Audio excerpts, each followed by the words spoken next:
From the president, and as expected, President Marcos's keynote address at the Shangri-La Dialogue in Singapore generated headlines all over the world.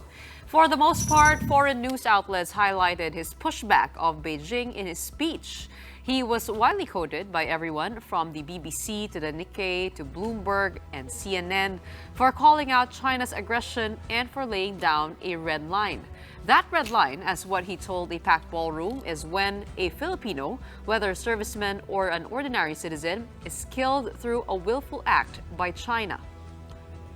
If a Filipino citizen is killed by a willful act, that is, I think, very, very close to what we define as an act of war, and therefore we will respond accordingly.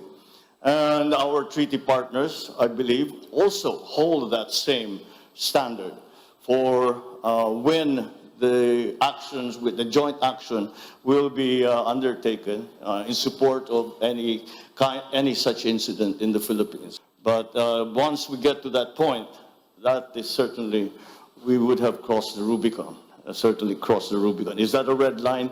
Almost certainly it's going to be a red line. Except U.S. Defense Secretary Lloyd Austin was asked the next day whether he was on the same page as Marcos and whether the U.S. would view the death of a Filipino an act of war too. And Secretary Austin evaded the question. I won't speculate on any hypothetical situation. What I would say, though, is that what we are doing and what we continue to try to do is to make sure that that doesn't happen. And by increasing dialogue between major powers and making sure that countries are working together to promote freedom of the seas and freedom of the skies, that will narrow the possibility that this happens. I will continue to emphasize that our commitment to the Mutual Defense Treaty is ironclad. After his keynote, Austin met with his counterpart, Defense Secretary Geopolitical, on Saturday for a formal bilateral meeting. The two updated each other on the progress made by both countries since the recent Squad meeting in Hawaii. The DND also quoted Austin as saying during the meeting, and I quote, "We are beyond friends and allies. We are family. What affects you affects us." To help us unpack all of these, we have with us on the show tonight Richard Heydarian. He's senior lecturer at the UP Asian Center and, of course, our resident geopolitical and international affairs expert. Good evening, Richard. Thanks for being with us again. Good evening, guys. Where are you? Are you here? Are you in Manila? Yeah, finally. I thought that was daylight. I know, you're always all over the globe, speaking here, talking there. So thanks for being with us. Listen, the first thing I wanted to ask you was about that soundbite from Secretary Austin, not wanting to address the question of what will constitute, what would trigger the Mutual Defense Treaty. I mean, it was a global, it's a incredibly high level forum, so much media attention on there. He keeps talking about how the U.S. commitment to the Philippines is ironclad. And don't you think that would have been the perfect time to reiterate that and and to echo what President Marcos has said about, what the red line is, which is that if a Filipino were, through a willful act, killed in disputed waters. So what did you make of that? Or are we just, making a mountain out of a molehill here? Well, I mean, I used to quite regularly attend the Shangri-La Dialogue, especially in the pre-pandemic years when U.S. and China had effective communication channels. And I think there were a lot of occasions when the Americans were quite open about the parameters or extent of their bilateral relationship. As far as that question is concerned, President Biden, no less than President Biden himself, has been very clear about this, and also Secretary of State Antony Blinken, that any attack on Philippine public vessels, meaning both Coast Guard and also Philippine Navy forces, will automatically trigger the Mutual Defense Treaty. So I don't think there was a need for Austin to make any further clarification, since Biden himself, the American commander-in-chief, did that. Let's not forget, he came to this Shangri-La Dialogue, though, because, among other things, he had a chance to talk to his Chinese counterpart. So the former Chinese defense minister, we don't know what happened to him. The same thing with the former Chinese foreign minister, a lot of purge a lot of domestic upheavals is happening as far as chain of command is concerned in China. So in this venue, I think Secretary Austin's priority was not to make fireworks, right? And to make sure he creates the conditions for a substantive dialogue with his Chinese counterpart, because this is the worrying thing. Over the past 18 months, essentially, the two defense chiefs of China and the United States have not had any formal meeting. And that finally happened, of course, last week in the Shangri-La dialogue. So I think his priority was to work on ways to rebuild that communication channels, while also reiterating that his focus right now is deterrence. Why should we even talk about what will the U.S. do when war happens, when the U.S. can help the Philippines as early as now to make sure China will not even dare to engage in something funny? So I think that is why, that's my understanding of why he said it's hypothetical, when Biden and Blinken were very clear about even in that hypothetical, the mutual defense treaty will apply. So this shouldn't be seen as a wavering of the U.S.'s commitment to the Philippines. Oh, absolutely. I mean, you cannot go higher than Biden, right? And that's what he clarified during the Japan-Philippine-U.S. Javos Trilateral Summit in Washington, D.C. the other month. And if you look at the discussions that the Squad had, the Philippines, Australia, Japan, and the Philippines, also in Hawaii a few weeks ago, it was also a discussion about how can they help the Philippines to better uphold its territorial integrity and sovereign rights in the area. So no, I wouldn't read too much into it. In fact, to be honest, this question keeps on coming up every year. So I hope people will not ask, the same question over and over again and have more interesting questions in Shangri-La dialogues nowadays. Okay, well, as we know, Richard, of course, President Marcos had the stage for the very first time. The Philippines had the stage for the very first time. And conversely to U.S. Secretary Austin, he made some very, very strong statements at the Shangri-La dialogue.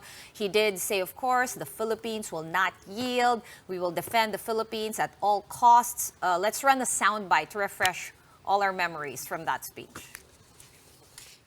So the lines that we draw in our waters are not derived from just our imagination, but from international law.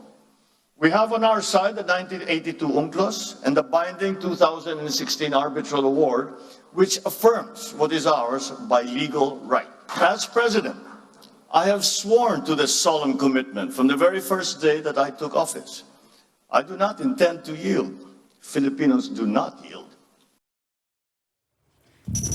Thoughts on the spiciness of our president's statements on that stage, Richard? Of course, he did say he had a lot more sound bites than that, but let's work through that one first. Were you shocked at how he had so explicitly said things in that platform to that audience, or was it just about what you expected? Well, it looks like it's the same speechwriter that he did also a speech for the Australian Parliament. Remember, a few months ago, he was for a state visit to Australia, and he made also exactly the same thing. He said Filipinos do not yield, and that what he's doing in the West Philippines states not a reflection of his personal preference, it's a reflection of his mandate to the Filipino people, especially when surveys are saying 70-80% of Filipinos want the current direction of our foreign policy, which is standing up to China, resisting the bullying there in the West Philippines. I think in fairness to President Marcos Jr., he tried to create a balance because he's very conscious. He's invited by Singapore, a country that tries to have a neutral relationship with both superpowers, at least on the surface, performatively, although much of Singapore's weapon system is from the West and the US.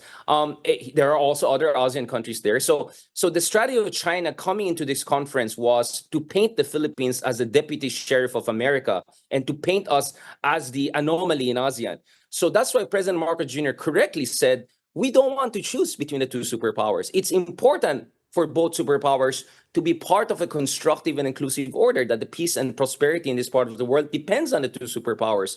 But at the same time, he also made it clear that, quote unquote, it's a permanent fact, he said, that China wants to achieve a certain kind of hegemony in this part of the world. He didn't mention the word hegemony, but he said a kind of influence that allows China to determine our economic and geopolitical future here. That's why you need America to counterbalance China. So I think it was a very eloquent and I think a very comprehensive speech whereby, he made it clear that the Philippines is not the aggressor here. We're not the troublemaker here. We respect our Southeast Asian partners and ASEAN fellows who want to have a balanced relationship. We would love to have the same thing, but we cannot have a friendly relationship with countries who are not friendly to us. We want to be friend to everyone, but we cannot be friends to those who act like enemies to us. So in that sense, I think it was a very balanced speech. And I think the president deserves commendation because if you look at the Chinese delegation, it was like a troll army, right?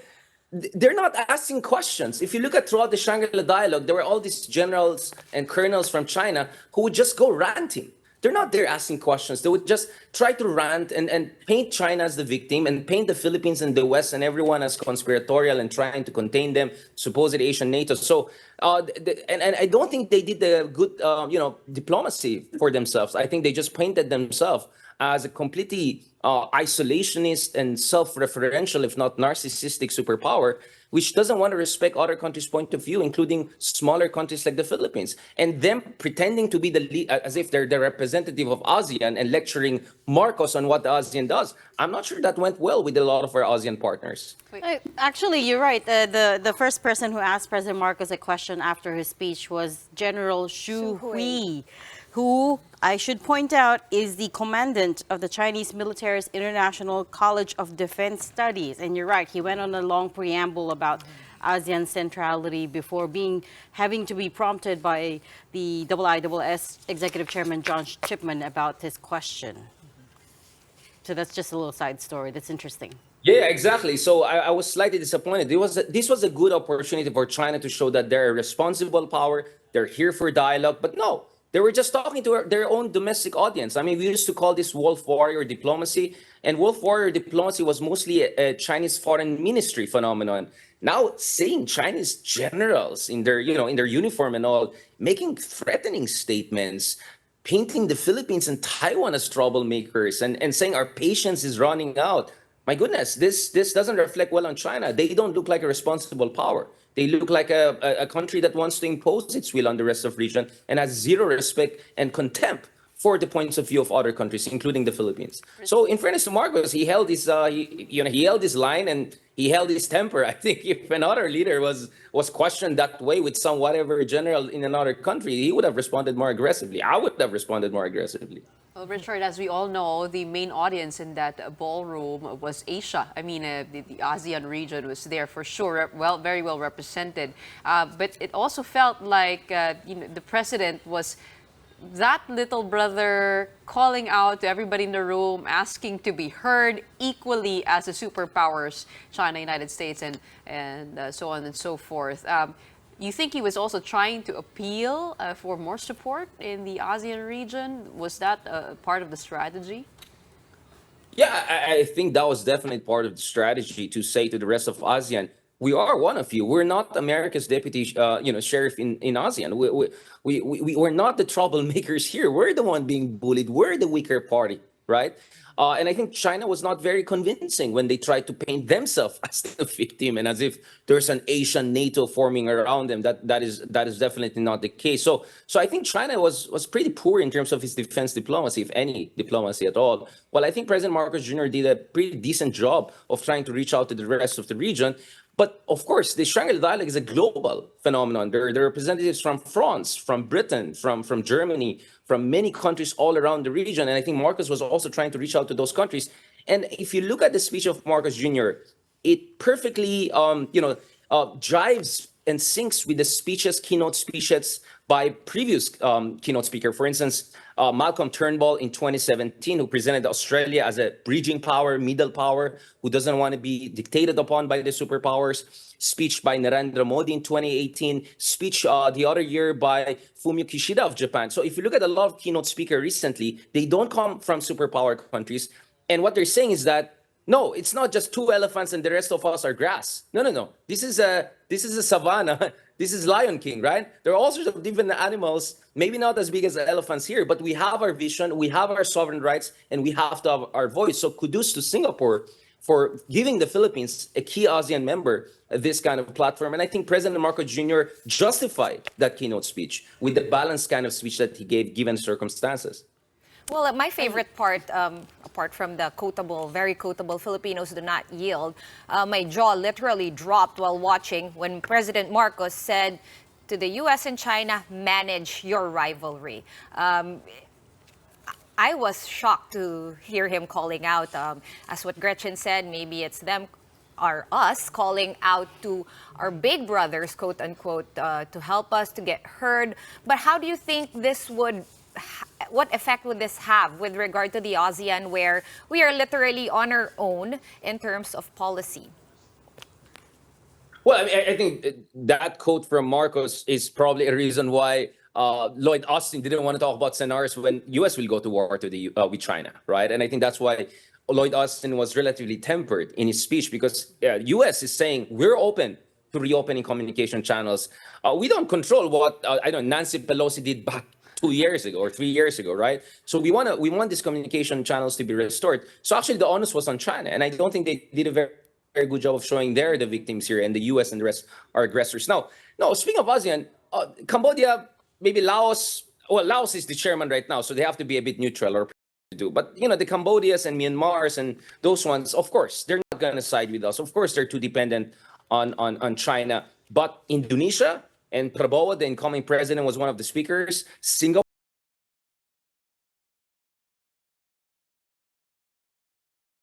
Indonesia, Singapore, these countries are very important, not to mention Vietnam, right? So voice and are at most fence-sitters, and who may be sympathetic to our cause, except they have their own reasons not to be as vocal as us. So there's a part of me suspecting they made Marcos the keynote speaker because they wanted the Philippines to say what they didn't want to say themselves, right? I'm not sure if the Chinese read it that way, but I won't be surprised that was the hidden kind of agenda. Like, let the Filipinos do the dirty job and expose China, because perhaps we're not in the mood for that. And Indonesia itself is, of course, going through a transition, and Singapore just had its own new prime minister recently. So perhaps domestic political transitions may also explain why these countries have been soft pedaling or not as calling out China the way we expect them to. So no, it's not true we're totally alone, but it is true that we're way ahead of everyone else in calling out China, including compared to the Vietnamese. Well, we're certainly no fence-sitters. On your point about China, the Chinese delegation not caring about how they come across during the dialogue, I also wanted to point out the Defense Minister, Admiral Dong Jun, right, talked about in his speech crushing separatists who try to get in between them and Taiwan, right? So he minced no words. What did you make of that speech? Yeah, again, isn't it weird that China talks about itself as a victim and Taiwan as the supposed aggressor when they just finalized arguably their biggest and most complex and sophisticated war games all around Taiwan, right? So it's just weird for a country that just conducted these massively intimidating, complex military operations around Taiwan to come out and say, oh, we're the victims and the Taiwanese are the aggressors, right? And just after a week, when the new president of Taiwan, Lai, made it clear that he wants the status quo, meaning we're not going to declare independence. It's not true that we're quote-unquote secessionists. We want a status quo whereby we agree to disagree, who is the ultimate China, and we're not going to push for formal independence of Taiwan. So then again, I felt Dong is more talking to his bosses back in Beijing, or in the Central Military Commission in Beijing, rather than to the international community. And I think this is worrying. Actually, I'm worried. I'm not happy that China is like this. I think it's worrying because all of us, we grew up on all of this literature that says China is so sophisticated, they can plan for the next 1,000 years. I don't know if they know what they're doing and what are they going to do about the Philippines and Taiwan in the next 30, 60 days.